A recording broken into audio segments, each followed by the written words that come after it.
यार साथियों, आज हम लोग फिर से कोलविदो के को पढ़ देखने वाले हैं। और आज हम लोग कोलविदो के परिणाम को देखेंगे, ठीक है। और आज सबसे बड़ा परिणाम यही था कि आपका जो मेन मेन अधिकारी था उसको मतलब आपको ट्रांसफर कर दिया गया था, और कुछ अधिकारी जो था उसको प्रमोट करके बड़ा अधिकारी बना दिया गया। और जो सबसे बड़ा फायदा हुआ था आपका विल्किंसन को हुआ था। और विल्किंसन को आपका आपका साउथ वेस्टर्न फ्रंटियर प्रोविंस का ये जो आपका है और दक्षिण पश्चिमी सीमांत एजेंसी, जो कि आपका 1834 में बनेगा, ठीक है, इसका प्रथम एजेंट बना देता है। काफी इंपॉर्टेंट क्वेश्चन है कि साउथ वेस्टर्न फ्रंटियर प्रोविंस का या दक्षिण पश्चिमी सीमांत एजेंसी का प्रथम एजेंट कौन था? तो आपका विल्किंसन था, ठीक है। तो विल्किंसन के साथ एक और बड़ा अधिकारी इसमें नियुक्त होता है आपका संयुक्त आयुक्त के रूप में, ठीक है। इसको संयुक्त आयुक्त भी कहेंगे वैसे, ठीक है। और दूसरा एक और आयुक्त जो नियुक्त होगा वो था आपका डेंट, ठीक है। तो डेंट कौन था? तो डेंट बेसिकली आपका था जो भूमिज विद्रोह को दबाएगा आपका पूर्वी मानभूम के इलाका में, ठीक है। जो दबाने वाला मेन था भूमिज विद्रोह को आपका डेंट, ठीक है। तो उसको प्रमोट करके आपका साउथ वेस्टर्न फ्रंटियर एजेंसी का आपका संयुक्त आयुक्त उसको भी बनाया जाएगा, ठीक है। इसके लिए जो भूमिज युद्ध दब कब जाता है? तो 1833 तक उसको दबा लिया जाता है, 33 तक दबा लिया गया, ठीक है। और ये बन रहा है 1834 में। इसके बाद ना नियुक्त होगा, तो इसके बाद तो क्योंकि जो एरिया देखिए इसका, जो इलाका में आपका जो आपको कि इलाका दिखा देते हैं, तो आपका दोनों ही आ जाता है वैसे, ठीक है। तो ये देखिए भूमिज का इलाका, ठीक है। और जो साउथ वेस्टर्न फ्रंटियर प्रोविंस बना था ना, तो उसमें ये चूंकि शामिल था, ठीक है। चूंकि शामिल था तो यहाँ पे जो कंट्रोल कर पाया था, जिस अधिकारी का वहाँ पे पकड़ था, उसको भी इसमें शामिल कर लिया गया, ठीक है। बाकी यहाँ पे जो दबाया था वो था कि विल्किंसन, तो उसको भी मुख्य अधिकारी में बना लिया गया। तो दो बना, एक विल्किंसन और एक डेंट। क्या बना? संयुक्त आयुक्त किसका? तो साउथ वेस्टर्न फ्रंटियर एजेंसी का, ठीक है। तो ये बेसिक इलाका था। और इसमें तो और आपका क्योंकि जो पकड़ वाला था उसको बना दिया गया, ठीक है। चलिए अब आगे देखते हैं। हम्म तो डेंट और विल्किंसन आपका छोटा नागपुर का संयुक्त आयुक्त बना दिया गया ये लोग को, ठीक है। और इसी को प्रथम एजेंट भी कहते हैं विल्किंसन को, ठीक है। एक तो बड़ा अधिकारी बदल गया। अब है कि उसके नीचे क्या करेगा? तो नीचे में क्या होता है कि बहुत सारा आपको अस्थायी रूप से पुलिस चौकियां यहाँ यहाँ करके आपको स्थापित कर दिया गया, क्योंकि कहीं पे भी अगर कुछ होगा तो लोकल लेवल पर उसको कंट्रोल कर लिया जाएगा, ठीक है। पहला कि अस्थायी पुलिस चौकी बहुत ज़्यादा बढ़ जाता है, और दूसरा ये होता है कि बहुत ज़्यादा पुलिस का आपका नियुक्ति हो जाता है, यानी पुलिस बल में वृद्धि कर दिया जाता है। अब पुलिस ज़्यादा संख्या में रहेगा तो चीज़ों का कंट्रोल करना आसान है, या फिर निगरानी करना आसान है उससे, ठीक है। तो अस्थायी पुलिस चौकी बढ़ जाता है और पुलिस का संख्या में वृद्धि हो जाता है, ठीक है। दो पॉइंट क्लियर। और इसके बाद होता है कि पुराना जो घटवाली और आपका जमींदारी व्यवस्था, जमींदारी घटवाली व्यवस्था था, उसको फिर से उसको लागू कर दिया गया। पहले अंग्रेज लोग उसको हटा दिया गया था और जमींदारों से और घटवालों से वो अधिकार को ले लिया था, ठीक है। बाद में अब क्या करता है कि दोबारा वो लोग को अधिकार दे देगा। अब लोकल एलिमेंट या लोकल आदमी अगर आपका सत्ता में मदद करेगा तो जाहिर है कि सत्ता को मतलब स्थापित करना आपके लिए ज़्यादा आसान हो जाता है, ठीक है। तो इसीलिए कुछ लोकल एलिमेंट्स को ले लिया गया, और वो कौन था? तो जमींदार और घटवाल लोग था। उसको पुलिस का अधिकार दे दिया कि अब जो आपका लोकल इलाका है वहाँ पर कंट्रोल करना है तो आप कंट्रोल कर लीजिए, ठीक है। तो ये तीसरा पॉइंट था, ठीक है। अब चौथा पॉइंट हो जाता है कि आपका सहयोगियों के पुरस्कार दिए जाना शुरू हो गया जो जो इस आंदोलन का दबाने में मदद किया था, जैसे आपका रन बहादुर राय था, ठीक है। और भी कुछ कुछ जमींदार लोग, काफ़ी लोग था जो कि आपका मदद किया था। और जब मदद किया तो सबको पुरस्कार देना शुरू कर दिया। कुछ मौद्रिक रूप में मिला, कुछ लोगों को उपाधि वगैरह, काफ़ी अच्छा अच्छा उपाधि मिला था वैसे, ठीक है। तो वो सब मिला वो लोग को। तो ये आपका पुरस्कार देना चाहिए, जब मदद कीजिएगा तो जाहिर है आपको कुछ फायदा तो होगा ही वैसे, ठीक है। अब उसके बाद आता है कि विद्रोहियों का दंड, मतलब जो समर्थन किया उसको पुरस्कार दिया, जो विद्रोह किया उसको दंड दिया, ठीक है।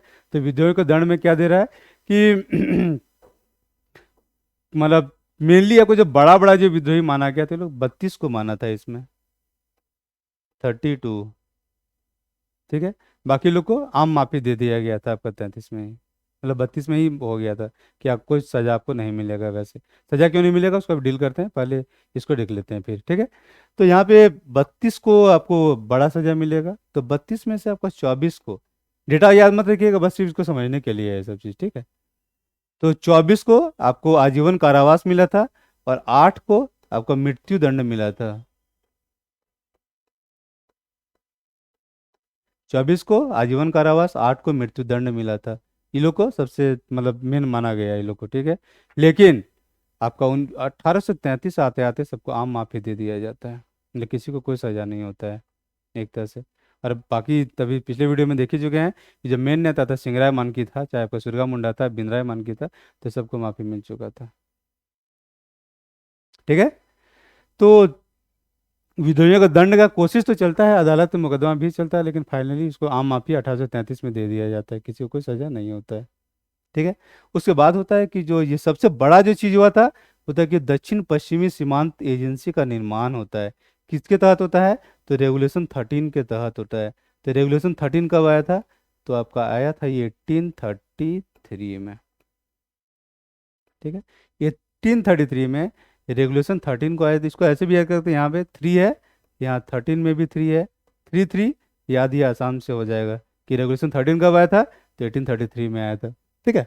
क्योंकि ये क्वेश्चन आ सकता है, इंपॉर्टेंट भी है वैसे, तो आराम से याद करने के लिए ज़्यादा दिक्कत नहीं हो, क्योंकि 3 3 का कनेक्शन बन रहा है। ठीक है। तो उसके बाद होता है कि रेगुलेशन 13 के तहत यहाँ पे एक नया नियम बनता है बेसिकली। तो पहले बंगाल रेगुलेशन से चल रहा था, अब ये रेगुलेशन 13 से यानी यहाँ पे सत्ता चलेगा। ठीक है। अब यहाँ पे रेगुलेशन 13 के तहत आपका दक्षिण पश्चिमी सीमांत एजेंसी का निर्माण किया जाता है। और दक्षिण पश्चिमी सीमांत एजेंसी के तहत बहुत बड़े इलाका को समेट लिया जाता है, और इसी का आपका जो संयुक्त आयुक्त है, डेंट और विल्किंसन को बनाया जाता था। ठीक है। तो पहले दक्षिण पश्चिमी सीमांत एजेंसी के इलाका में कौन कौन सा इलाका आता है, तो उसको देख लेते हैं। तो आपका ये सब इलाका था, ये रामगढ़ जिला से, तो रामगढ़ जिला से पहले आपका रामगढ़ जिला था। इसी में छोटानागपुर, खासकर पलामू, खड़गड़िया, रामगढ़ और कोरुंडा। ठीक है। तो सब उसी में शामिल था। ठीक है। छोटानागपुर खास, पलामू, खड़गड़िया, यही आपका गिरिडीह है अभी। ठीक है। ये आपका गिरिडीह है अभी। ठीक। स्पेलिंग शायद मिस्टेक हो रहा है, वैसे कोई बात नहीं, इसको देख लेते हैं बाद में। ठीक है। तो बेसिकली ये खड़गड़िया ही आपका गिरिडीह था, मतलब अभी वर्तमान के गिरिडीह है। ठीक है। रामगढ़ है, और कोरुंडा है। कोरुंडा कहाँ पे है ये नहीं मिला, वैसे गूगल भी किए तो नहीं मिला, लेकिन बेसिक इलाका तो समझ में आ रहा होगा कि छोटानागपुर खास या रांची, गुमला, या फिर आपको लोहरदगा या टोटल इलाका का लीजिए तो आपका वो आ जाएगा, आपका पलामू आ जाएगा, खड़गड़िया गिरिडीह वाला। रामगढ़ का इलाका आ जाएगा, कोरुंडा नहीं मिला। ठीक है। बाकी इसमें आपका जंगल महाल को भी इलाका था, और ट्रिब्यूटरी महाल भी था इसमें। एक मिनट रुकिए।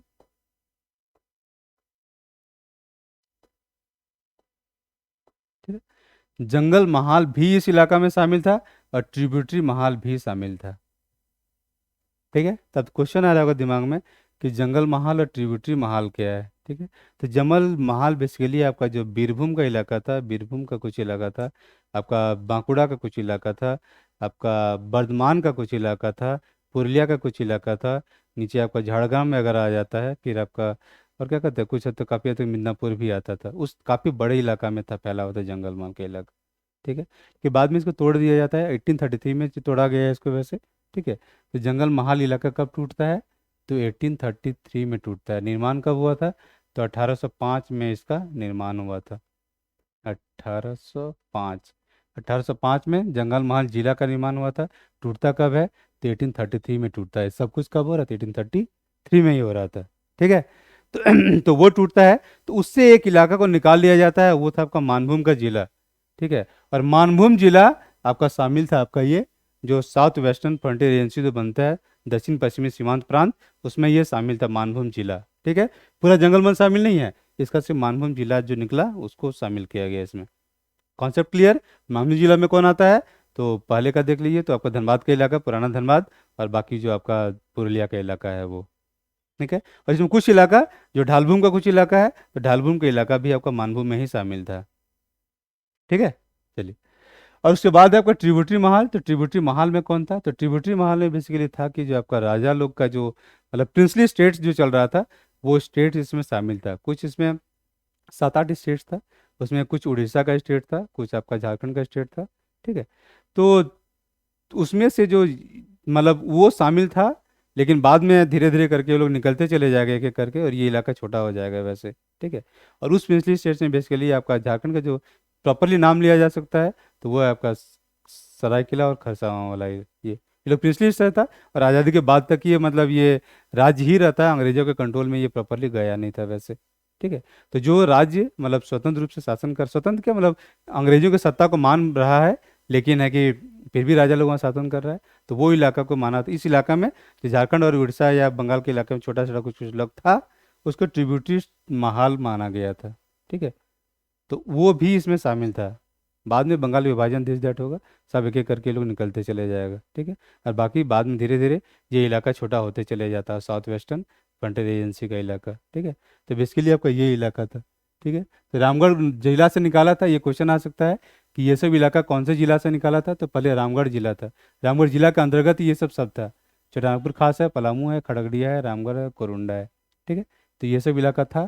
तो ये सब इलाका को शामिल किया गया, इसके साथ मतलब प्लस जंगल महाल से निकला हुआ मानभूम को शामिल किया गया, इसके अलावा ट्रिब्यूटरी महाल को शामिल किया गया, और ये सब महाल जगह था जो उसमें साउथ वेस्टर्न फ्रंटियर एजेंसी में शामिल था।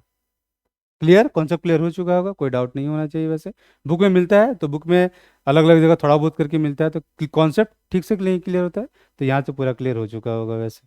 ठीक है, अब आते हैं आपका लास्ट पॉइंट में।